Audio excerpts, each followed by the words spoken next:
This is a compilation of over 2 hours of every way to survive a zombie apocalypse explained. So sit back, relax, and grab your popcorn. Let's kick things off with every way to survive. The first 24 hours of a zombie outbreak. The first 24 hours of a zombie outbreak are pure chaos, uncertainty multiplying with every passing minute. The hardest choice? Realizing quick that this isn't a false alarm and that your survival depends on locking yourself away before the madness breaks in. This isn't about waiting for perfect info. You'll be trusting gut instinct and scrambled signals. Locking down isn't glamorous, but it buys you crucial minutes and your sanity. First thing, confirming the threat and locking down. Deciding when an outbreak is serious enough to act feels like standing on a cliff's edge, because it is. Waiting for full proof means risking exposure. Early signs rarely arrive neatly. You'll spot unusual violence, hear distorted police radio chatter, catch disturbing alerts about riots or attacks, and see horrifying clips flooding social media. Nothing screams zombies just yet, but combined, these warnings should flip your survival switch. Once convinced it's real, it's time to lock every door, pull every blind, and gather the household in one secure interior room. No dawdling. Doors slam shut, blinds snap down to block view, pets corralled, and everyone moves to a windowless room if you've got one. This isn't fortress building. It's creating a protective bubble while the grid still holds, before power and water falter. Lockdown cuts off easy entry. Most break-ins happen through unlocked or flimsy points. Panicking or rushing can leave those wide open. Don't forget that garage door either. Looters, desperate neighbors, or worse can breach simple gaps. The goal? Make forcing entry costly, slow, and risky. Psychologically, lockdown saves you. Panic screams, fight or flight, tempting you to bolt outside or confront threats unarmed, which is a terrible idea. But locking down and assigning roles, one news scanner, one calming the family, focuses energy on measured moves and cuts impulsive mistakes. When everyone has a part, stress drops and control grows. Lockdown isn't just a quick fix. It's the survival posture for the day ahead. That central room becomes Command HQ. Constantly monitor emergency info, local sounds, and social feeds. Adapt as new data comes in, but always follow the rule. Stay inside, stay calm, and buy time. If locking down fast sounds harsh, wait until you hear why filling the bathtub and sinks is your next step. Filling the bathtub and sinks. Water is the undisputed king of survival. Without it, nothing else matters. Yet most people take municipal water for granted until it suddenly vanishes or turns nasty. The moment your area goes into lockdown, filling every bathtub and sink with water isn't just a good idea. It's mandatory. Power and water infrastructure can collapse within hours once chaos hits. So this step buys you a precious window of treated, safe water before everything goes sideways. Before you dismiss filling your tub like it's a weird prepper quirk, hear me out. Your bathtub can hold anywhere from 40 to 80 gallons of water. That's a literal lifeline ready to be tapped into. And sinks add extra volume too. Using FDA-approved liners like a water bob protects that water from contamination, turning your tub into a giant, clean reservoir. Without these liners, your water might still be okay for flushing toilets or cleaning, but it's risky for drinking unless treated later. While your tub fills, grab smaller containers, jugs, bottles, pots, and fill them too for immediate use. You won't want to dip back into that giant tub every time you need a drink. At the same time, get your water purification tools ready. Household bleach, purification tablets, or portable filters become your best friends if you have to use less than ideal water later on. Here's where it gets weirdly critical. Water defeats anxiety. There's nothing like knowing you have a safe few days of drinking water already stored to calm the panic racing through your head. When fear hits, the thought of stepping outside, possibly into zombie-infested streets just to find water, is terrifying. Filling your tub early means you don't have to gamble with your safety or expose yourself. It frees your mind to plan ahead instead of scrambling for basic needs. And the clock is ruthless. Power outages start screwing with municipal pumping stations quickly. Within the first day of a total collapse scenario, pressure drops and contamination spread like wildfire. If you wait until taps run dry or water turns foul, you're already behind. Early water storage isn't just prepping for a maybe someday. It's taking advantage of the last functioning lifeline while you still can. Think of your tub not as a bathroom fixture, but as an emergency water vault. Start filling it immediately after you lock your doors. Fill sinks too, then smaller containers. Sanitize if you can, but don't obsess. Getting water stored safely and fast beats perfection. Have bleach or tablets ready for any water you collect later, because purity is your ultimate safeguard. By securing water right off the bat, you're not just surviving, you're buying freedom. Freedom from panic. Freedom to think. Freedom to plan the next moves without the desperation that kills. So even if you hate the idea of turning your tub into a giant water tank, do it anyway. Your survival depends on it. Up next, once your water's locked down, you need to know exactly what supplies you have on hand and and what you desperately still need. That brings us to assessing your immediate inventory. Assessing your immediate inventory. Knowing exactly what you have right after lockdown isn't just helpful, it's vital. Without a clear inventory, you risk acting recklessly, assuming you're better stocked than you really are, or freezing up in overwhelm because you don't know where to start. Both extremes are disaster waiting to happen. Before you roll your eyes thinking this sounds like a chore, hear me out. A quick but thorough room-by-room sweep of your inventory will shape every survival choice you make in the next 24 hours. It's about making plans based on facts, not hope or panic. Catalog everything. Essentials like food, water, meds plus tools, important documents, and communications gear. Start in the kitchen. Count how many days your food will actually last. Then check bathrooms for medications and first aid supplies, which are often the most critical shortages and will fix your priorities fast. Don't forget power sources. Batteries for flashlights and radios, plus copies of IDs, insurance, or medical info you can stash nearby. Use pen and paper or a notes app to make a list as you go. This isn't just inventorying. It's a mental anchor when stress runs high and forgetfulness sneaks in. Written checklists stop you from overlooking items that could save your life. It turns gut panic into a clear-headed reality check. Here's the kicker. Knowing your exact situation lets you decide if you can safely shelter in place or need to scramble a bug-out plan. If meds are low or water's nearly gone, that's an urgent red flag. If your food supply sits comfortably at a week's worth of canned goods, you can breathe easier and focus on fortifying your position instead of frantic scavenging. Inventorying also reduces panic itself. When the world outside is collapsing, zeroing in on things you control, like counting supplies, calms your brain and sharpens decision-making. Cognitive science says this kind of active coping strengthens resilience to anxiety. But here's where it gets weird. Many people discover they seriously underestimated their food or overestimated their meds. Finding you have only 2 days of prescription meds left is the kind of reality check that forces you to rethink every move. No random pharmacy runs unless absolutely necessary. This reconnaissance saves precious energy and time by cutting reckless quests. On the flip side, if your inventory shows decent reserves, it's tempting to get complacent or hunt for non-essentials like comfort food or gadgets. Don't fall for it. A precise count keeps your goals laser-focused. Survival priority 1, then 2, and so on. So, in those first chaotic hours, before any sudden moves, do the inventory sweep. Know what you have and what you lack. Write it down, be brutally honest, and use it to guide your next steps. Because in outbreak mode, your immediate resources are your world. Controlling what you know about them isn't just an advantage. It's survival strategy number 1. But if you think mastering your inventory is the hardest mental task, wait until you hear why going full blackout and radio silent might save your life next. Going full blackout and radio silent. Being seen or heard at the wrong moment can be a death sentence in any outbreak scenario. Here's the thing. Light and sound don't just illuminate your space, they broadcast your location, painting a target right on your back. Before you scoff and think I'm not that careless, hear me out. In blackout conditions, any stray exterior light can act like a flare for the desperate or infected, while loud noises can travel far, drawing unwanted attention. The obvious move is to extinguish all external lights, or at least shield them. Outdoor motion sensor lamps, which are great for everyday security, become liabilities. They can blindside you by revealing your presence if the power fails. Survivors who drape heavy blankets or blackout curtains over windows and turn off visible indoor lights drastically reduce their chances of detection. But inside, you still need some light for essentials. Use flashlights or lanterns behind closed doors or curtains to keep illumination contained and avoid leaking signals outside. That safe core of dimly lit rooms lets you move without tripping over furniture but stays invisible to watchers. Noise is the other side of the stealth coin. A loud blender or slamming door in a ghostly quiet neighborhood is like a welcome mat. So schedule noisy chores carefully. Do them during natural cover like storms, sirens, or distant gunfire when ambient noise masks your activity. Keep conversations low. Even whispers can carry surprisingly far in a still environment. Firearms? Use only if absolutely necessary because shots will echo and attract trouble within blocks. Quiet discipline isn't just tactical, it's survival. Communication needs the same stealth mindset. Voice calls can flood networks and let anyone triangulate your position. Instead, switch to texts, emails, or low-power handheld radios like FRS or GMRS for critical messages. Keep calls for genuine emergencies only. Experts recommend downloading important data, maps, medical guides, contact lists, onto your devices early in the event when power and connectivity still work. Then go dark, minimizing any screen use to save battery life. On that front, conserve device power like your life depends on it, because it might. Use power banks, hand crank chargers, or small solar panels if you have them to stretch your juice. Remember, communications infrastructure can collapse fast, especially if blackouts last beyond 72 hours. Your first 24 hours are prime time for charging up and prepping offline info. But here's where it gets weird. You can't go completely off-grid. Total informational isolation fuels anxiety and paranoia just as much as constant doom scrolling. The key is balance. Set scheduled check-in times with someone you trust. Just 10 minutes every couple of hours on a battery radio or brief text scans, so you stay connected without flooding the airwaves. This selective monitoring reduces panic and prevents feeling utterly cut off in a world suddenly hostile and silent. So going radio silent isn't about ignorance or surrender. It's a strategic, disciplined stealth mode. You want to blend into the dark and quiet like a shadow, only peeking out briefly on your own terms. Because in the chaos of a zombie outbreak, or any sudden disaster, visibility kills. But if you think dimming your lights and softening your voice is tough, wait until you start packing your emergency bug-out bag. That's when silent prep turns into action. Preparing an emergency bug-out bag. When your home turns from safe haven to death trap in a zombie outbreak, the bag on your back isn't just gear, it's your lifeline. Bug-out bags are designed for rapid evacuation when fire, structural damage, or an overwhelming threat force you out with no time to pack. But here's the catch. Every ounce counts. You're aiming for a lightweight load, about 20 to 25 pounds max, that holds exactly what you need and nothing you don't. Before you start stuffing random supplies, the first rule is prioritizing water and medications. Water is heavy, but non-negotiable. Carry at least a liter or two to stay hydrated on the move, plus purification tools like tablets or a small filter, because counting on finding clean water out there is a gamble. Medications are life or death for some people. Pack at least a 3-day supply, if not more, and any essential devices like inhalers or glucose monitors. This isn't the time to leave your meds behind because your pack felt too full. Food plays a different role in your bug-out bag. Instead of full meals, you're packing compact, calorie-dense snacks. Think beef jerky, nuts, energy bars, small peanut butter packets. The aim is quick energy boosts, not gourmet cooking. Enough to fuel your escape and keep your brain sharp, not enough to settle in and feast. Rations, not buffets. Don't overlook hygiene. Travel-sized hand sanitizer, wet wipes, a toothbrush, and a roll of dental floss that doubles as cordage. Staying clean in a crisis isn't about comfort. It's about preventing illness when medical help might be days away. Here's where most people mess up: overpacking. Emergency stress makes you want to bring everything just in case, turning your pack into a boulder strapped to your back. That's the fastest way to injury or abandonment of your bag when panic hits. Use pre-prepared grab lists that rank what's critical and what's optional. So if you have 5 minutes during evacuation, you focus on life-saving essentials and don't second-guess yourself. The mental side of assembling your bug-out bag is just as crucial. Psychologists say packing that bag reminds you staying put is a choice, not a trap. In the chaos of a zombie outbreak, knowing you could leave in minutes with everything you need anchors your thoughts and helps maintain calm. It gives you control over a situation designed to steal it away. So yes, that weight limit feels brutal. You want to bring your entire survival arsenal, some sentimental keepsakes, and maybe a weapon or two. But carrying an overloaded pack is a liability, not a shield. The hard truth, survival is about smart sacrifice. A good bug-out bag, packed tight with water, ready meds, energy snacks, hygiene, and key tools, is a psychological and physical insurance policy for when your shelter becomes untenable. When the world outside is falling apart, that bag can be the difference between catching your breath and being caught. But if you think packing is tough, wait until you start planning your secondary escape routes. We'll cover that next. Mapping a secondary escape route. Relying on a single exit during a zombie outbreak is like betting your life on one card, and we all know how well that usually turns out. Before you write off escape route planning as overkill, hear me out. The truth is, nobody escapes unscathed by putting all their eggs in one door-shaped basket. Most people think about the front door or their car as the inevitable getaway method. But what if that road is blocked? What if your driveway is clogged with abandoned cars, or zombies have gathered like it's their own private block party? If you only have that one route planned, you're trapped, literally. That's why identifying and mapping secondary escape routes is your insurance policy. This means looking beyond obvious exits to back doors, basement windows prepped with escape ladders, side gates, or even a route through neighbors' yards. At a neighborhood scale, it means tracing low-traffic side streets, footpaths through parks, or running trails that bypass main roads likely clogged with chaos. Before the outbreak hits, or in the early quiet hours when you still can, get a physical map out. Mark your home, primary routes, and then start penciling in these alternative paths. This is more than doodling. It's mentally rehearsing your options, so when adrenaline spikes, you don't freeze up, staring blankly at the same jammed freeway. And don't forget to include a variety of transportation modes. Vehicles might be the go-to, but traffic jams and blaring horns will attract every zombie and looter for miles. Walking or biking routes, even if slower, might be faster and safer when engines stall and panic roars. Having multiple ways out means you can adapt on the fly if the main road is a dead end. Pun absolutely intended. Now, layering your options is key. Pick your top 2 or 3 routes and decide in advance what conditions flip the switch from stay put to bug out. These go but no-go triggers might be anything. A confirmed infection nearby, fires advancing, or certain roads becoming impassable. Once those lines are drawn, stick to them. Hesitation during a crisis is deadly. This kind of planning isn't guesswork. It's a survival strategy grounded in evacuation science, fire safety codes, and disaster case studies. Fields that agree. Those who map out multiple escape routes and rehearse them before disaster strikes have dramatically better odds. Finally, talk through these routes with everyone in your household. Make sure each person knows not only where to go, but how to get there quietly and quickly. Practice slipping out through a window versus the front door. The familiarity lowers the risk of panic or mistakes when seconds count. Mapping your way out when things are calm frees your mind to focus on survival, not being stuck in that nightmare traffic jam nobody escaped from. Because here's the truth, your secondary escape route just might be the difference between walking away and being trapped. But if you think mapping one extra route is enough, wait until you see the chaos that comes from weak entry points. Next up, we're fortifying every vulnerable door and window to actually keep the nightmare out. Fortifying vulnerable entry points. Locking your doors isn't enough to keep zombies, or desperate humans, out. Here's the thing. Most homes aren't built to withstand a full-on siege, but with some smart hacks, you can turn weak spots into serious delay traps. We're talking locksmith and security pro tricks that could literally buy you minutes or longer, which in a crisis can be a lifetime. First rule of door defense, solid core doors are your front line. Hollow or flimsy exterior doors might as well be welcome mats. Upgrade your locks to quality deadbolts, none of those cheap spring-loaded latches, and swap out the short screws holding your strike plates and hinges for 3-inch steel monsters that bite into the framing studs behind your door jamb. Those tiny factory screws snap out like popcorn when someone kicks the door, but heavy-duty long screws tie your whole frame together, making forced entry much harder. Door jamb reinforcement kits add thick metal shields around your lock area to spread impact and protect those weak spots. Low-tech, but incredibly effective. Sliding doors get zero respect in home security. They're basically open invitations unless locked down properly. Sliding a wooden dowel or metal bar into the track is a classic move. Simple, cheap, and it stops the door from sliding open. But glass is still glass, and it breaks easily. Security film can hold shattered panes together long enough to slow attackers smashing through. If that's not an option, plywood boarding is your next best bet. But beware, too much boarding turns your home into a trapped box with no escape or fresh air. Balance is everything. Garages often get overlooked as the weakest link. The door between garage and house? Treat it like an exterior door, deadbolt included. Many garage doors have glass panels or nearby windows. Criminals can smash to reach emergency release cords and slip inside. Cover those release mechanisms and don't rely on electronic openers. They're useless if power goes out or someone tricks your system. Good lighting and trimmed bushes help spot sneaking foes, but lights can also draw zombies. So plan carefully which run and when. Next level protection means a safe room, a fortified fallback inside your home. Ideally, pick a central, windowless room or closet on the lowest floor. Reinforce the door and frame if possible, and stock it with essentials, water, first aid, flashlight, comm gear, and maybe some snacks. It's your panic button zone, your last line if outer defenses fall. You don't need steel walls or CCTV, just a sturdy spot everyone knows as the refuge. Here's where it gets tricky. Over-fortifying backfires. Barricade every door and window tightly, but block escape routes, and you're trapped inside. Experts stress having at least 2 escape routes at all times. You want to slow attackers, not box yourself in. This applies to your safe room too. It can't become a coffin. Always balance lockdown with flexibility. Perimeter deterrence counts too. Solar-powered motion-activated floodlights work even if the grid fails, and startle intruders. Trim landscaping to deny hiding spots. Cameras add awareness and warn intruders. This place is watched. But in a zombie outbreak, flashing cameras and bright lights might attract unwanted attention, so use them carefully. At the end of the day, fortifying your home means turning your place from a sitting duck into a fortress that tests any hostile force's patience. The longer you stall forced entries, zombies or looters alike, the better your chances of escape, rescue, or simply outlasting danger. But don't forget, fortification alone won't save you. It's a chance to buy time, not build an impenetrable wall. Keep moving, planning, and stay sharp. Next, we'll cover how to stay connected when everything's falling apart, setting up solid contact and meetup protocols that keep your people together no matter what. Establishing a contact and meetup protocol. In chaos, connection is just as vital as water or food. But you can't rely on vague promises like, we'll text each other when networks are overloaded and streets are dangerous. That's why having a crystal clear communication and meetup plan isn't just helpful, it's essential. I can prove it. Before you resist the paperwork, hear me out. The PACE framework, primary, alternate, contingency, emergency, lays out the exact communication hierarchy you need to avoid scrambling for signal while staying in touch. Your primary method might be standard text messaging because it conserves battery and gets through spotty networks better than calls. Alternate options include handheld radios with set channels and privacy codes for short-range contact. If all that fails, satellite messengers or portable internet come next. Radios help break network dead zones by hopping between family members. And emergencies? Think whistles, signal mirrors, or prearranged visual codes in windows or corners. This layered approach isn't a nice to have, it's how you avoid blackout isolation. Here's the kicker. Designate an out-of-town contact who isn't caught up in local chaos. These people act as message relays, so when local cell towers fall or internet crawls, family members report in long distance. Imagine your cousin across the state reading your text, then passing updates to neighbors or other relatives. It keeps heads cool and everyone's status known, cutting down pointless wandering into zombie-filled streets fueled by panic. Meetup points deserve the same thought. Forget the usual spot. That might be swarmed or destroyed. You want tiered locations everyone knows and agrees on firmly. Near home spots could be a trusted neighbor's house or local park with clear visibility and multiple exits. If things are unsafe, move to a rendezvous point outside the immediate neighborhood, a library, school playground, somewhere less congested. Your ultimate fallback location should be well outside the danger zone, a relative's farm, a friend's safer town, or an official shelter. Everyone must understand these plans and when to switch spots. Clear protocols reduce risky impulse moves fueled by fear. Don't underestimate how much this cuts panic. Mental health experts say social connection is a lifeline during disasters. Knowing how and when you'll hear from loved ones or where to find them if signals go dark stabilizes nerves. It literally stops people from doing stupid things, like running into a horde because they can't stand the silence or uncertainty. A well-drawn communication plan isn't just about keeping phones working, it's a psychological shield against despair and desperation, which kill way faster than zombies ever could. Of course, life is messy. Some family members will be at work, school, or care facilities with their own emergency rules. Your plan should include learning these policies ahead and factoring them into your meetup and communication strategies. Knowing your kid's school locks down and shelters in place might save you from a risky rescue attempt. Or, if those places evacuate, you can coordinate reunification points accordingly. Being prepared means folding these realities into your protocol, not pretending everyone's home when disaster strikes. Now here's where it gets weirdly profound. Solid contact routines preserve the social bonds that give survival meaning. It's one thing to have water and shelter. It's another to keep family together, friendships alive, and sanity intact when the world feels like it's ending. That's what separates frantic, scattered masses from coordinated groups calmly navigating danger. Survival isn't just physical, it's social. So, as you finish locking your doors or packing your bug-out bag, take a moment to write down your communication plan. Agree on PACE methods, designate that out-of-town relay, and nail your tiered meetup spots in ink or a note on every phone. This blueprint turns chaos into order, panic into purpose, and disconnected individuals into a united front.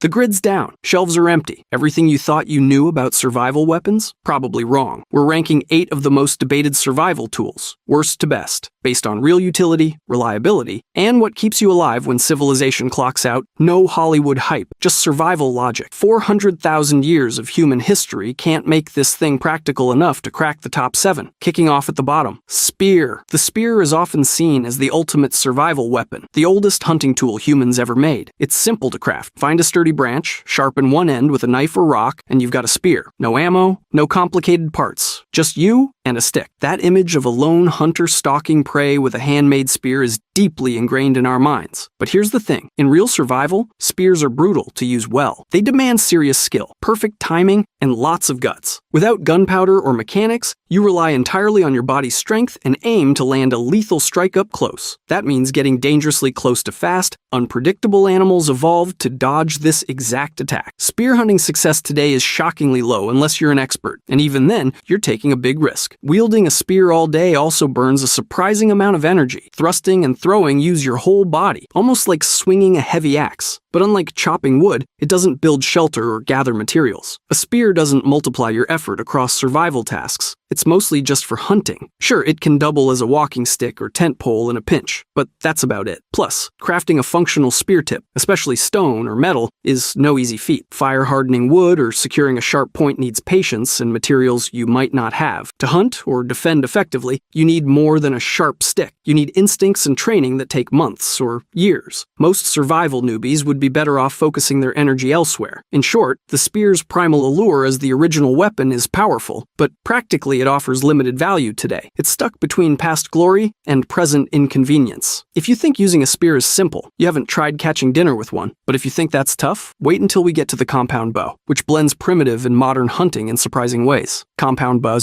The compound bow is often glamorized as the ultimate silent predator's weapon, always ready to deliver a near-silent kill with unmatched precision. But here's the thing. Mastering one of these high-tech bows is no casual walk in the woods. It requires serious skill, physical effort, and ongoing care that many survival scenarios simply won't accommodate. Modern compound bows typically feature a draw weight around 60 pounds, which strikes a balance between power and manageability. That 60-pound draw lets you launch arrows fast enough to ethically hunt deer-sized game within 60 yards, if you can consistently hit your mark. And that's the kicker. Shooting a bow accurately under stress, with possibly an adrenaline dump and fatigue climbing in, is a far cry from effortless silent sniping. Many hunters train for months or years to place reliable shots inside 20 to 30 yards, a much shorter effective range than most firearms. Adding to the challenge is the bow's mechanical complexity. Compound bows combine cams, pulleys, cables, and laminated limbs that must work in perfect harmony. This precision engineering is fantastic for accuracy and efficiency, but fragile for survival use. Exposure to cold and moisture can stiffen limbs or cause delamination and cracks. Bowstrings and cables require regular waxing and inspection to avoid snapping at the worst possible moment. Replace a broken limb or cam in the field? Good luck. The narrative of a stealthy, reusable hunting weapon comes with harsh realities. The compound bow demands consistent maintenance and repair skills that might simply not be achievable if your survival clock is ticking down. Worse yet, each shot costs you precious energy. Unlike firearms that spit out chemical energy, drawing a 60-pound bow requires serious muscle power, power you might not have if you're underfed or exhausted. Missed shots translate not only to wasted ammunition, but also to calories burned for no gain. On the bright side, arrows are reusable, given you can find or make replacements, and the bow's quiet shots reduce the risk of attracting nearby threats, human or animal. But all this depends on your ability to pick a clean shot and keep a delicate piece of tech in working order, an uphill battle outside of controlled conditions. So, while the compound bow holds a prominent place in survival mythos as a silent but deadly weapon, its practical survival use is far messier. It sits firmly in the middle of survival weapon rankings, quiet and potentially lethal, but physically demanding, fragile, and complex. But if you think operating a compound bow is tricky, wait until you see how a crossbow changes the game in the next section. Crossbow. The crossbow is a fascinating hybrid, blending the precision of a bow with the ease of a firearm. Unlike a compound bow that demands constant muscle tension to hold at full draw, a crossbow lets you cock the string once and keep it drawn effortlessly thanks to a locking mechanism. This means you can take your time aiming, often with a mounted scope, which is a huge accessibility boost for novices or anyone lacking the upper body strength to hold a heavy bow steady. But before you get too impressed, hear me out. This convenience comes with serious trade-offs. Crossbow limbs are notoriously fragile. These powerful limbs endure immense tension, sometimes over 150 pounds of draw weight, making them prone to catastrophic failures. A twisted string, a tiny crack in a limb, or skipping regular maintenance like string waxing can easily result in a snapped limb or misfire. And when a limb breaks in the wild, you can't just grab a replacement, you're stuck with a useless weapon. There's also the mechanical complexity. Crossbows are packed with triggers, cams, cables, and sometimes pulleys or levers, all finely tuned to store and release energy efficiently. While this tech lets you shoot bolts at impressive speeds, over 300 feet per second in some models, it also creates more points of failure compared to simpler weapons. Jams, broken parts, or dry firing without a bolt, can ruin your day or cause injury. Survival-wise, crossbows occupy a niche role. They're perfect for stealthy hunting in quiet environments, especially ambushing medium game between 20 and 40 meters. Players often report better accuracy with crossbows than vertical compound bows in similar scenarios, thanks to the steady aiming position and scopes. Plus, bolts are reusable if undamaged, critical when ammo is scarce. But here's where it gets weird. Outside hunting, crossbows are basically useless. You won't use one to process firewood, build shelter, or do most camp chores. And cocking a powerful crossbow repeatedly is exhausting, even with cocking aids, especially when you're already tired or undernourished. Unlike a survival knife or axe, it's a one-trick pony, and bolts are tricky to craft in the field. They demand precise materials and craftsmanship, not something you carve on a whim. Community opinions nail this tension. Some love crossbows for being easier to master than traditional bows and quieter than guns. Others warn against relying on what is essentially a high-maintenance tool with brittle limbs and proprietary parts. The consensus? If you value ease and precision without huge upper body strength, the crossbow is solid, but not a survival staple. So accessibility and accuracy come at the cost of fragility and limited versatility. Crossbows balance beginner-friendly elegance with mechanical fragility, carving out a modest survival niche. But if that sounds limiting, wait till you hear about the survival knife, the real Swiss Army knife of the wilderness world. Survival knife. The survival knife gets all the action movie spotlight as a last-ditch weapon, but what it really is, and does, is way more useful than flashy stabbing scenes suggest. It's not just a fight-or-die tool, it's the backbone of everyday wilderness life. Need firecraft, shelter building, food prep, or first aid? The survival knife handles all of that. Before you dismiss it, hear me out. A solid survival knife, a full-tang fixed blade around 4 to 6 inches, isn't about brute force or intimidation. It's about versatile, high-efficiency work with minimal maintenance. You can sharpen it on just about anything. Flat river rocks, pocket stones, even the unglazed bottom of a ceramic mug. No fancy whetstones or grinders needed. As a hunting or defense weapon, the knife doesn't shine. Swinging or stabbing demands insane close-quarters skill, guts, and luck. Plus, it puts you dangerously close to whatever you're trying to kill or scare off. But that's not its purpose. It's not made to stop a charging bear or alone bring down a deer. Instead, it excels at the daily tasks that keep you alive, long enough to even think about those fights. For firecraft, nothing beats a knife for batoning wood. That's placing the blade on a small log and striking it with a baton to split kindling or create feather sticks that ignite easily. Shelter building? Use it to notch saplings, sharpen stakes, or prepare cordage from bark and roots. Food? It slices, skins, cleans fish or game, and helps harvest wild edibles. First aid? Sharp blades to bride wounds, cut clothing, or craft splints. All these tasks add up to massive energy savings. Instead of burning hundreds of calories with a heavy axe or noisy saw, you expend less effort on essential camp chores. And since your knife is lightweight and easy to carry all day, it's always there when you need it most. Keeping it clean and sharp takes only a few extra minutes with improvised tools, which is a world away from firearms or bows that need ammo, lubrication, or complex maintenance. Here's where it gets interesting. While it's the most underrated survival weapon for combat, the knife is the ultimate tool for skill amplification. As you improve your techniques, from precise chest lever cuts to controlled power slices, your ability to manipulate your environment grows exponentially. A small blade becomes a camp's Swiss Army knife, handling almost any challenge that doesn't need long reach or ranged attacks. Sure, if you imagine an epic last stand with just a blade, think twice. But if you want a tool that keeps you fed, warm, and functional every day in the wild, the survival knife is indispensable. The quiet hero of survival you never leave home without. If you think the survival knife is simple, wait until you hear about handguns. A very different take on survival firepower. Handgun. Handguns get a bad rap in survival circles, and honestly, some of it is earned. They're compact, easy to carry, and great for quick defense. But don't confuse size with power. Compared to rifles or shotguns, handguns fall short in stopping power and effective range. They're poor primary hunting tools, best for close-range threats or small game at most. Before you write them off as mouse guns, hear me out. In survival, having a weapon you can carry on you at all times changes everything. Rifles and shotguns are often too bulky or heavy to bring everywhere, especially when you need to move or keep your hands free for other tasks. A handgun fits in a holster or pocket, making it instantly accessible. Officially, handguns are defensive weapons designed to stop human threats, not field-dress big game. Their stopping power depends entirely on shot placement. A well-placed head or chest shot can incapacitate, but misses often just warn the target. Multiple shots may be necessary, which is a problem if ammo is limited. The short barrel and smaller cartridges mean less muzzle velocity and energy, limiting effective range to about 25 yards or less. Real-world defensive shootings confirm this. The key isn't caliber or bullet size, but the shooter's ability to draw, aim, and fire accurately under pressure. Handguns have defended against large predators like bears, but only when shots hit home, misses were disastrous. Shooting skill beats raw power every time, making a reliable, lightweight handgun you actually carry more valuable than a powerful rifle left in your pack. Maintenance-wise, handguns need moderate care. Dirt, moisture, and powder residue cause malfunctions if ignored. ignored, but they're simpler to clean than complex rifles. Wiping the bore, lubricating moving parts carefully, and checking springs keep them ready. Overcleaning can shift point of impact, so experienced shooters balance cleaning with live firing to maintain reliability. In survival, this balance is essential when solvents and parts are scarce. Though not ideal for hunting, calibers like .22 LR or .357 Magnum can ethically take small game at limited ranges if shots are precise. Larger rounds like .44 Magnum pack more punch, but add recoil and reduce ammo capacity. The trade-off between convenience and power is unavoidable. Handguns shine as last-ditch defensive tools. Your second gun when a rifle or shotgun isn't practical. They're prized for concealability, quick draw, and readiness, fitting the gun that's always with you philosophy vital in survival. But without solid training and confidence, a handgun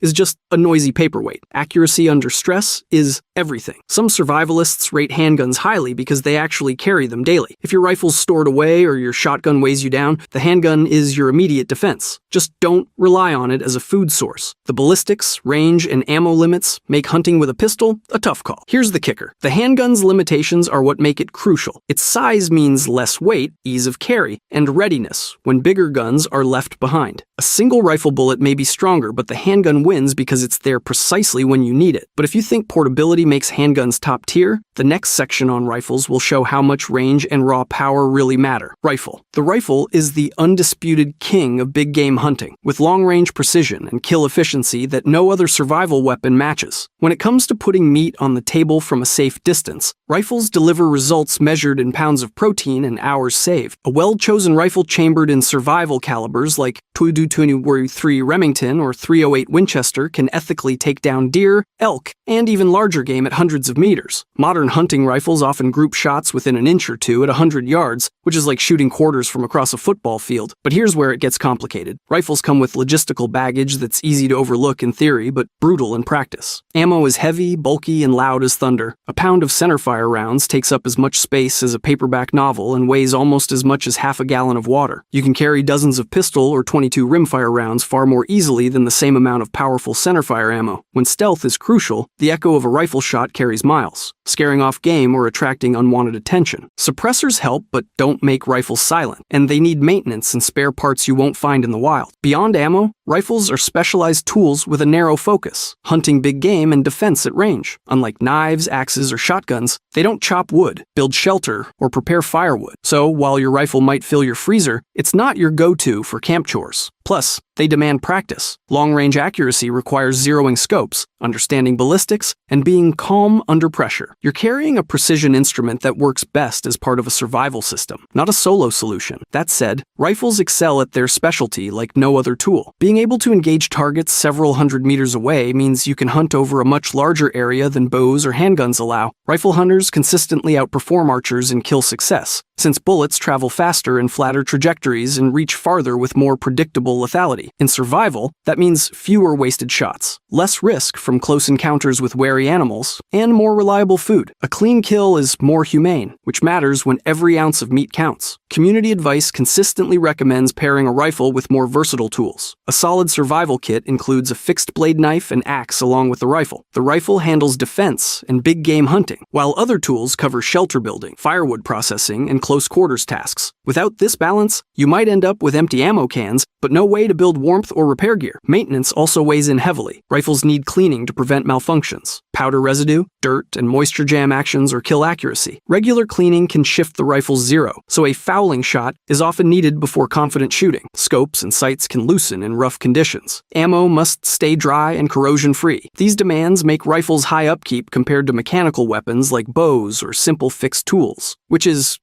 not ideal when your survival depends on limited resources. In short, rifles are heavyweight champions of raw hunting power and precision shooting. They deliver unmatched range and kill efficiency, but at the cost of heavy, noisy ammo and dependence on complementary gear and maintenance. Their survival role is specialized, defense and food procurement over daily camp utility. So if that rifle is your main weapon, you better have backups. An axe. Next up might just be the perfect partner for your survival toolkit. Axe. The axe is the unsung powerhouse powerhouse of survival, a tool that's way more than just a weapon. Before you think of it as a melee option, hear me out. The axe is absolutely vital for building shelter and gathering firewood, two things that can make or break your chances of lasting in the wild. Sure, it's a formidable close-range weapon, but its main value is in how quickly and efficiently it processes wood. Firewood is survival's lifeblood. Without it, you're cold, wet, and exposed. Without a timber shelter, hypothermia becomes a real threat. So chopping and splitting wood isn't a chore. It's an essential skill that literally improves your odds of staying alive. And here's the kicker. Skillful axe use burns far less energy relative to output compared to other methods. This efficiency isn't just bushcraft hype. It's backed by biomechanical science and centuries of wilderness experience. Technically, an axe lets you fell saplings, shape poles, limb trees, and split logs faster than any saw or knife could hope to. Imagine dropping a small tree to make a lean-to shelter. Trying that with just a knife or saw. Hours of wasted energy are coming your way. The axe converts muscle into leverage and momentum. It's physics, cutting through bark and wood grain. Spend an hour swinging the right rhythm with a heavy axe, and you'll have enough firewood to keep warm for days. Multiply that across several days, and your shelter and warmth become locked down. Here's where it gets elegant. Optimal axe use isn't brute force. The secret is swing velocity paired with the axe head's mass. You don't have to thrash yourself into exhaustion. The best survivalists use smooth, controlled swings that let gravity and the axe's weight do the heavy lifting. It's like the axe does the work for you. That means fewer lost calories and more chopped wood, crucial when every calorie counts and food is limited. As a weapon, yes, it's effective up close, but only at close range. It's no sniper rifle. Charging a hostile target to hack with an axe is a last resort gamble packed with danger. But if you must defend yourself at point blank,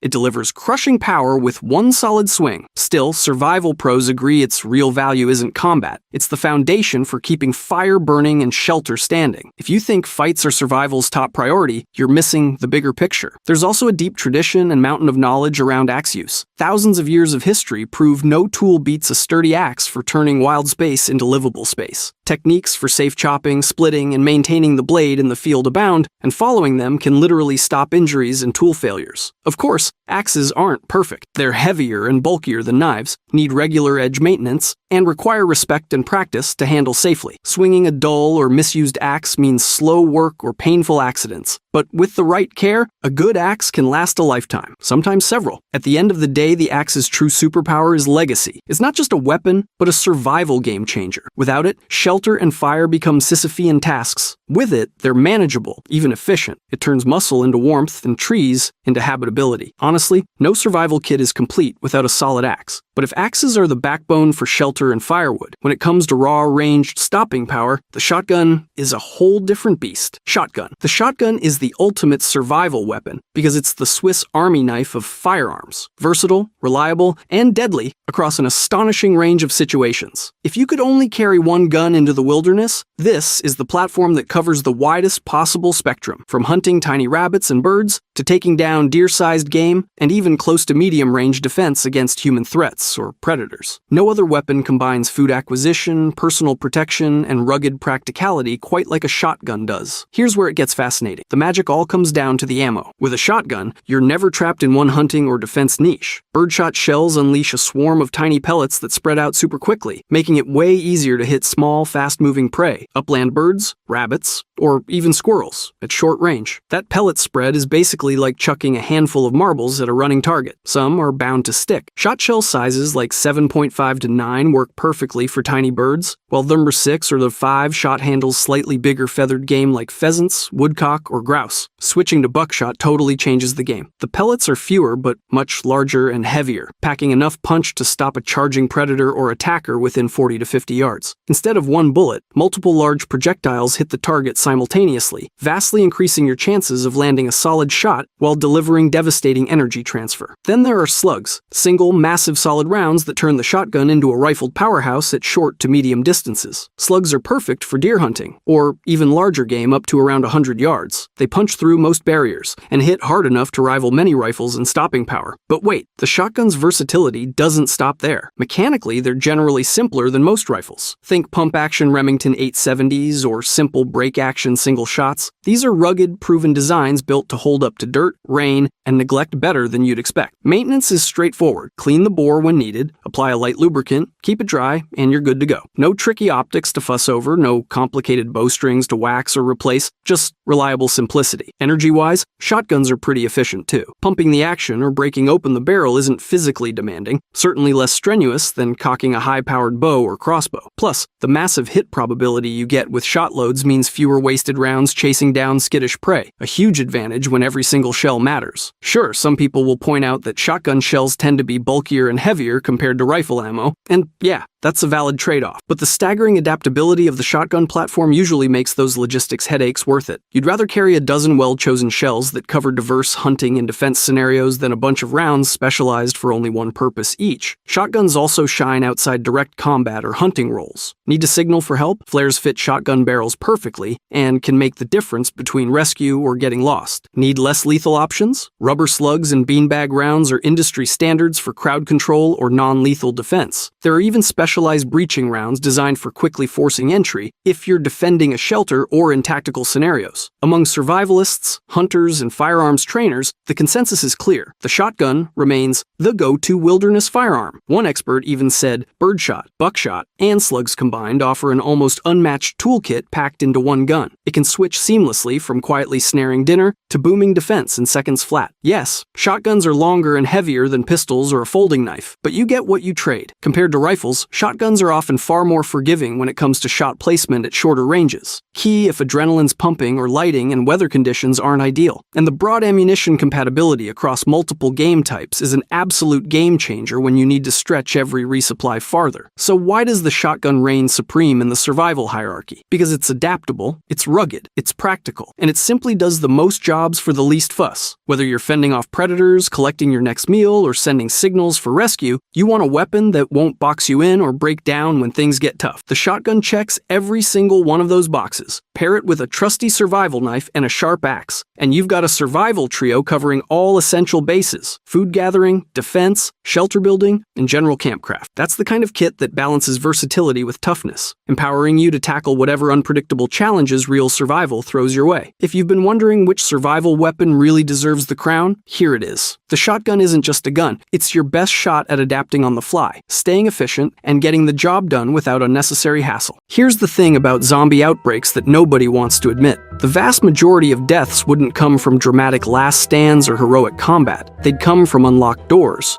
broken windows, and the very human instinct to run outside and see what's happening. That instinct is the first killer. Everything else, the water, the food, the escape plan, none of it matters if your location can be breached in under 60 seconds. So let's fix that problem first. Securing the immediate perimeter. The rule of threes in survival puts shelter and security before water, before food, before everything. You can survive 3 days without water and 3 weeks without food, but you've got about 3 minutes if something walks through your front door while you're asleep. That's not dramatic. That's just math. And yet the first thing most people would do in an outbreak is exactly what gets them killed. They'd open the door, they'd go to the window, they'd step outside to get a better look. Congratulations! You've just announced your position to everything within line of sight. Sit down, lock the door, and think. Now, Hollywood loves a good barricade montage. Furniture flying, nails going into boards. The reality is way more boring and way more effective. An inward opening door gets a chair wedged under the handle at a sharp angle so any force pushes the legs harder into the floor. An outward opening door gets its handle tied to the heaviest fixed object you can find, so it physically cannot be pulled open. Sliding glass door? Broomstick in the bottom track. Not cinematic, functional. But here's where people make the critical mistake. They barricade everything and turn their shelter into a coffin. At least one exit needs to be unblockable in under 60 seconds. If something breaches your outer layer, you need to be gone, not trapped behind your own furniture. Think of your security in layers. Outer barrier is your building entrance stairwell. Middle barrier is your apartment door. Inner barrier is one fortified room where you sleep, where your supplies are, where you retreat if everything else fails. Each layer buys you reaction time, not safety time. There's a difference. What nobody mentions is that your biggest early threat isn't the undead. It's the living, panicked neighbors congregating in the hallway, opportunistic looters who figured out the cops aren't coming. All of these compromise your perimeter without a single zombie being involved. Finally, your perimeter assessment isn't a one-time job. It's daily. Structural damage shifts overnight. New entry points open up when walls crack or windows shatter. What was secure on Monday is a liability by Wednesday. Check it every single day. But if you think a solid door and a braced chair are enough to keep you hidden, wait until you find out how far a single candle flame travels in a blacked out city. Blackout mode. Here's a fun biological contradiction for you. The thing your brain craves most in a crisis is the exact thing that will get you killed. Light, warmth, visibility. Your nervous system is screaming for it, and you need to tell your nervous system to shut up. Within 48 hours of a grid failure, any visible light acts as a beacon for two distinct predator classes. Zombies will shamble toward stimulus, sure, but the real danger is desperate armed survivors scanning darkened streets for signs of occupation. A lit window doesn't just say someone's home, it says someone's home, and they have resources worth protecting. Tactical light discipline means momentary on only. You flash a light long enough to complete a single task, then off. Think camera flash, not lamp. One burst, task done, darkness again. But here's where most people fail completely. It's not the flashlight that betrays them. It's the tiny modern traitors they forget about. The green LED on a power strip, a smartphone screen lighting up with a notification nobody will ever read, the glow of an illuminated watch face. In a city with zero ambient light, every single one of these might as well be a flare gun. Tape them, unplug them, cover them. Now, if you do get hit with bright white light, you've just destroyed your dark adaptation for 20 to 30 minutes. The rhodopsin in your retinal cells bleaches out, and suddenly you're functionally blind in every room you were navigating just fine 3 seconds ago. The workaround is red light. Red wavelengths barely touch your night vision. Use red filters on any light source you must operate. And here's a trick that sounds paranoid, but works. If you know you're about to be exposed to brightness, cover one eye. That eye stays adapted. When the light goes away, you've still got one functional eye while the other recovers, which is, not ideal, but it beats 2 blind eyes. There's also a thermal dimension most people never consider. Other surviving humans might absolutely have night vision scopes or thermal cameras ripped from security systems. To a thermal imager, you're a bright white human-shaped blob against a cold building. Layered clothing with air gaps disrupts that clean silhouette. Position yourself near heat. Similar objects like sun-warmed concrete walls to blend into the thermal background. The psychological toll compounds fast. Prolonged darkness disrupts circadian rhythms within days. Cognition degrades. Anxiety spikes. The solution isn't to suffer in permanent blackness like some kind of apocalyptic monk. Designate safe light periods inside fully blacked out interior rooms with no exterior windows. Give your nervous system 30 minutes of dim light, then back to dark. You're fighting your own biology every second of this. Every instinct says, find light, make light, keep light. Ignore all of it. In a world this dark, the people who glow are the people who die first. But if you think controlling light is difficult, wait until you realize how far sound travels in a city with no traffic noise. Soundproofing and decoy dispersal. Here's something nobody thinks about until it's too late. When the grid goes down and the sirens quit, cities get quiet. Not peaceful quiet, wrong quiet, the kind where a dropped pan echoes off concrete for half a block. Suddenly, you're the loudest thing in the neighborhood. Human hearing peaks between 2,000 and 5,000 hertz. That's exactly where speech sits. Where metal clinks against metal, where a buckle taps a doorframe, where a half-empty water bottle sloshes in your bag. Every sound you make lives in the frequency range ears are literally designed to detect. In a dead silent city, your normal indoor conversation carries further than you'd ever believe. So, you do a noise inventory, put on all your gear, everything you'd carry if you had to move and jump. Anything that rattles gets padded, tied down, or removed. Fill water containers completely, because a half-full bottle is a maraca. Wrap metal buckles in cloth. Secure loose straps. If your zipper pull taps when you walk, tape it. This sounds obsessive. It's the difference between moving undetected and announcing yourself to everything within 200 meters. Inside your shelter, seal air gaps. Where air flows, sound flows. Weather stripping around door frames, door sweeps along the bottom, rolled blankets against thresholds. A single unsealed gap under a door lets your conversation leak into a hallway, down a stairwell, and out into the street. Hang heavy blankets over interior doors and windows. Lay rugs with padding to kill footstep transmission below. None of this requires special materials. It requires attention. But here's where it gets interesting. Some noise is unavoidable, which means you need decoy dispersal, and biology explains why it works. Predator-prey research shows threats preferentially track targets that are large, glossy, and moving in predictable paths. The takeaway: irregular, low-contrast movement and cover is drastically safer than bold linear runs across open ground. You want to be the sardine, not the lure. Your decoy should be the opposite of you. Obvious, predictable, a timed falling object, a bottle tossed to shatter at distance. The goal isn't elaborate, it's directional. You're shaping where attention goes. But here's the critical part. You only deploy a decoy from a position with a clear escape route that does not cross the lure's path. If you throw a bottle north and your exit is also north, congratulations. You've funneled threats directly into your escape corridor. One more thing nobody mentions. Enforced silence breaks people. Prolonged suppression of speech and emotional expression accelerates isolation stress fast. Days of whispering sound tactical until someone snaps and screams over nothing, which is, not ideal for noise discipline. The fix is designated communication periods in your most soundproofed room. Brief check-ins. Enough connection to keep the psychological pressure valve from blowing entirely. But if you think controlling sound is difficult, wait until you try harvesting clean water without making a single splash. Silently harvesting clean water. Here's something nobody thinks about until it's too late. Dehydration doesn't start with collapse. It starts with stupidity. You lose 2% of your body water and your decision-making degrades. Your reaction time slows. Your ability to assess threats drops off a cliff. In a world where one bad call gets you eaten, your brain is a survival resource, and water is what keeps it running. So, you need clean water. But here's the problem most people don't anticipate. The most reliable way to purify water is also the most dangerous thing you can do. Boiling works. 1 minute at a rolling boil at sea level, 3 minutes above 6,500 feet, and you've killed bacteria, viruses, protozoa, all of it. Gold standard. But boiling means fire. Fire means smoke. Smoke means light at night, noise from clinking pots, and a visible column during the day that basically says, hey, living humans over here, come get us. The safest purification method is also a giant signal flare, which is, not ideal. So the real skill is knowing your source hierarchy. Most people's first instinct is to run to a river or creek. Turns out, no. Your first targets are contained sources that haven't been exposed to the open environment. Water heaters hold 30 to 80 gallons of pre-treated water just sitting there in every house. Rooftop tanks in apartment buildings. Depressurizing plumbing systems by opening the lowest tap and letting gravity drain whatever's left in the pipes. These sources are indoors, quiet to access, and initially clean. Moving water upstream of population centers comes second. Stagnant pools are dead last. When boiling is too risky, you go chemical. Household bleach, unscented 8 drops per gallon of clear water, 16 if it's cloudy. Stir it. Wait 30 minutes. Completely silent. No flame, no smoke, no light signature. You can do this in total darkness in a sealed room and nobody outside will ever know. UV pens work too if you've got battery power and pre-filtered water,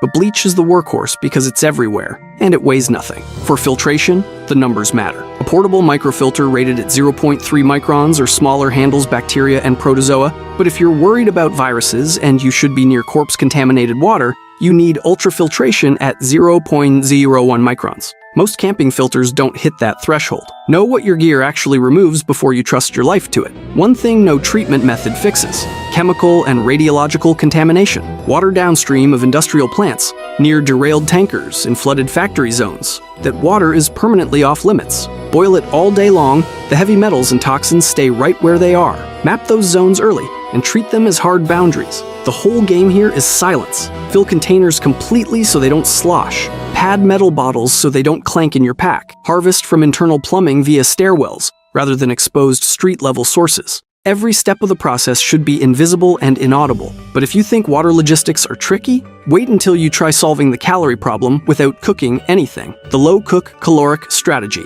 Every zombie movie has the same scene. Survivors around a roaring campfire, passing cans of food, laughing, maybe grilling something. It looks great. It's also a fantastic way to die. That fire is a beacon. That smell travels. And those survivors just told every threat within a half-mile radius exactly where dinner is being served. The reality of eating during a zombie outbreak is cold-canned tuna in the dark. It's counting tablespoons of peanut butter by flashlight. It's splitting an energy bar 3 ways and pretending that counts as lunch. Here's the thing most people don't understand about food in survival situations. You're not going to starve in 7 days. Adults can survive 45 to 61 days on water alone. But cognitive and physical impairment from energy deficits starts way before starvation becomes the issue. Slower reaction times, worse decision-making, reduced immune function. In an environment where one bad call gets you killed, a little sluggish is not acceptable. Your body also actively fights you. The moment you start eating less, your metabolism downshifts through adaptive thermogenesis,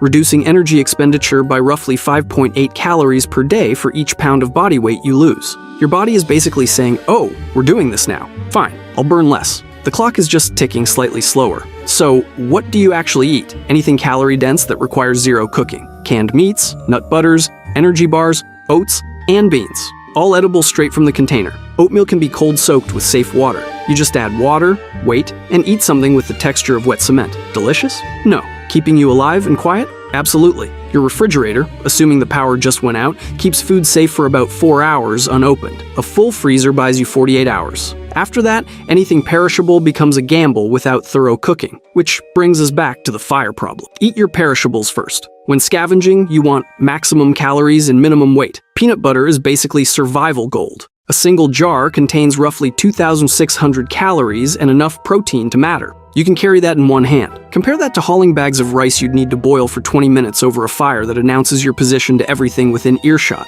On the protein side, you need approximately 0.36 grams per pound of body weight daily as a bare minimum. For a 140-pound person, that's about 50 grams. That's not building muscle. That's maintaining immunity, wound healing, and keeping your existing muscle from being consumed by your own metabolism. Skip protein consistently, and your body starts eating itself for fuel, which is, not ideal. Now here's the part nobody talks about. Rationing in a stressed group is a psychological minefield. People under threat hoard. They binge when supplies appear. They resent anyone who seems to be getting more. The fix is almost stupidly simple. Explicit, daily ration plans with transparent group discussion. Uncertainty breeds panic. Certainty, even when the news is bad, breeds cooperation. You're not trying to eat well. You're trying to eat enough to stay sharp, stay quiet, and stay alive. Cold beans by flashlight isn't a failure. It's a strategy. But if rationing your calories feels grim, wait until you realize that half the locations you'd scavenge are already picked clean, contaminated, or surrounded by things that want to eat you instead. Mapping dead zones.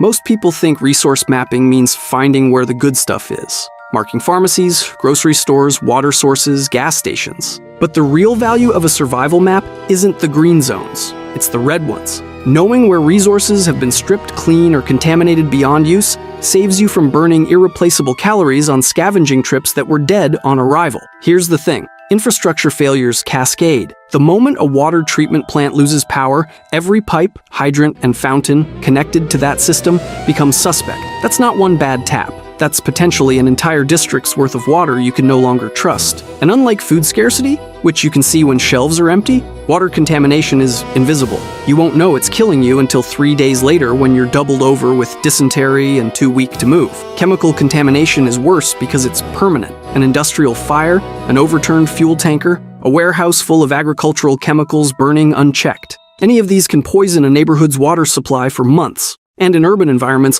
all that asphalt and concrete acts like a funnel. Rainwater carries every contaminant directly into drains without natural soil filtration. Mark the industrial corridors, the chemical storage facilities, the fuel depots, and draw generous contamination radii around anything burning or breached. But a survival map isn't just about water and food. It's a security overlay. Mark long sight lines where you can spot threats from 200 meters out, and mark the opposite. Tight geometry, blind corners, overpasses with no visibility underneath. That's ambush country. Transportation hubs deserve special attention because they were designed to move crowds efficiently, which means they also funnel and compress crowds efficiently. In the wrong conditions, a subway station isn't a transit option. It's a kill box. Then there are dynamic nodes. Former shelters, aid distribution points, community gathering spots. These require periodic reassessment because their status changes faster than anything else on your map. The church handing out water on day 2 might be a stripped shell by day 5. The school gymnasium that served as an emergency shelter might now house 300 infected people with no ventilation. Yesterday's safe destination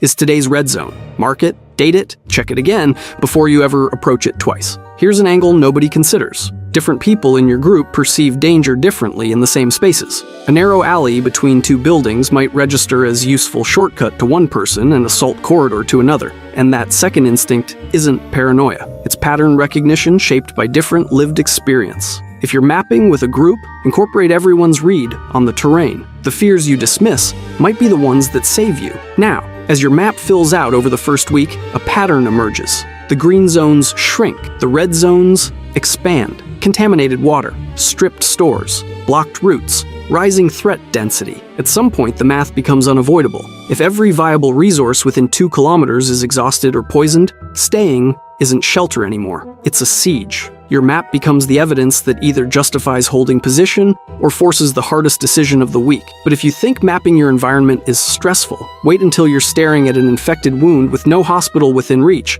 and trying to remember whether red streaks spreading from a cut means you have hours or days. first aid infection protocol. Here's the irony nobody talks about. In every zombie movie, every game, every show, the bite is the thing. Everyone's terrified of the fictional pathogen. Meanwhile, the actual bacteria living in a dirty scratch from a rusty fence post is sitting there like, hey, I'm gonna kill you in 72 hours, but sure, keep worrying about the made-up virus. Because in a post-collapse environment, without hospitals, without antibiotics, without sterile anything, the majority of deaths won't come from dramatic last stands. They'll come from infected cuts, puncture wounds, burns that got dirty. The boring stuff nobody makes movies about because watching someone die of sepsis over 3 days isn't exactly cinematic, but it is extremely real. Bleeding is priority one. Direct, firm pressure on the wound, not a stack of gauze meant to soak up blood like a sponge. Your job is to keep blood inside the body. If pressure fails, an improvised tourniquet placed 3 to 5 centimeters from the wound margins can save a life. Never over a joint.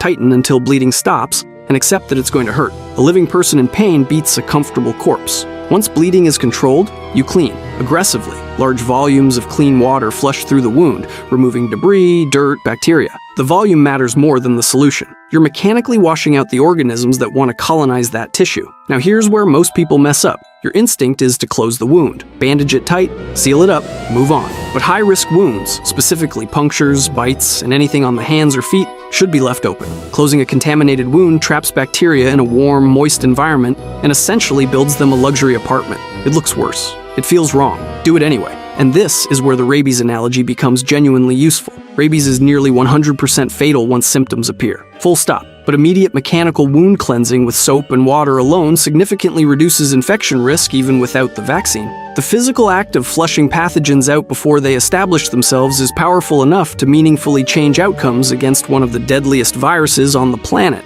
Apply that logic to every wound in a collapse scenario. Clean like your life depends on it, because it does. Now, sepsis. The part that should genuinely frighten you more than any zombie. Sepsis is what happens when a local infection goes systemic. Your immune response spirals out of control and attacks your own organs. Fever, rapid breathing, fast heart rate, confusion, reduced urine output. Mortality sits at 30 to 40% even with a modern ICU. Without any of that, you're looking at hours, not days. Hours. From confused and feverish to organ failure to dead, and it started from a scratch you didn't clean on day 2 because you were busy. The psychological problem is real. Your brain under stress prioritizes visible, immediate threats. The zombie outside the door gets full attention, the small cut on your forearm from climbing through a broken window. Your stress response literally deprioritizes it. This cognitive bias will kill you if you don't consciously override it. Every injury triggers the same sequence. Clean, irrigate, assess depth and contamination, decide open or closed, monitor daily.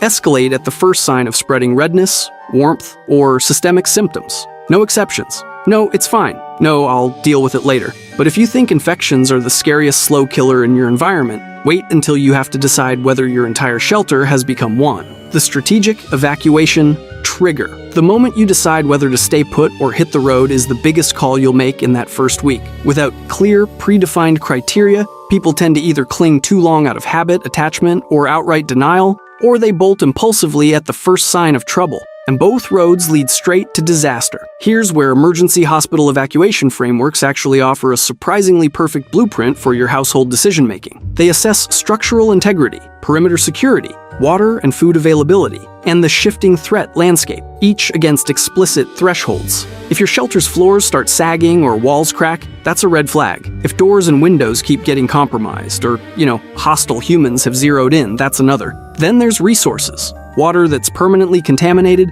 food stores below the point of no resupply, or if critical meds like insulin or seizure drugs run out, your clock is ticking. You don't get to negotiate with biology on that one. Infrastructure interdependencies make this even more complex. Power failure doesn't just mean no lights. It often cascades into water treatment shutdowns, fuel shortages, and dead communication lines. If grid power hasn't snapped back by day 7, assume you're in a long-term blackout scenario. That's a hard deadline to factor into your split. And once water pressure drops to 0, even a structurally sound building becomes unlivable within days. But it's not just whether to evacuate, it's when and how. The timing matters enormously. Ditching your shelter at pre-dawn keeps you less visible but keeps navigation easier with the gray light working in your favor. Your escape routes should favor quiet secondary roads, paths on foot with cover and detours, avoid major highways jammed with stalled vehicles, panicked crowds, and of course zombies. If you haven't scouted at least 2 alternate routes before day 7, you're already behind. Then comes execution. This is no time for last-minute panic packing.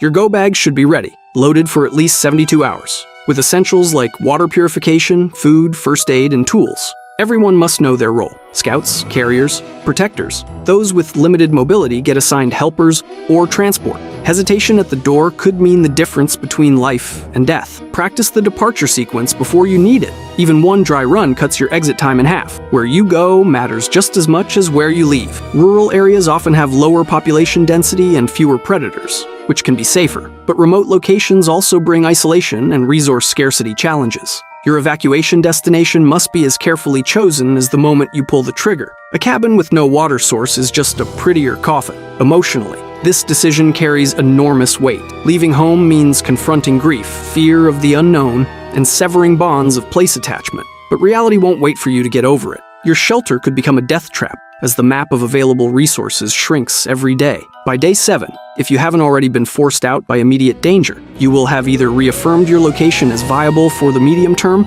or activated a planned path toward somewhere sustainable. This strategic evacuation trigger is the hard-earned clarity you need to survive beyond that brutal first week.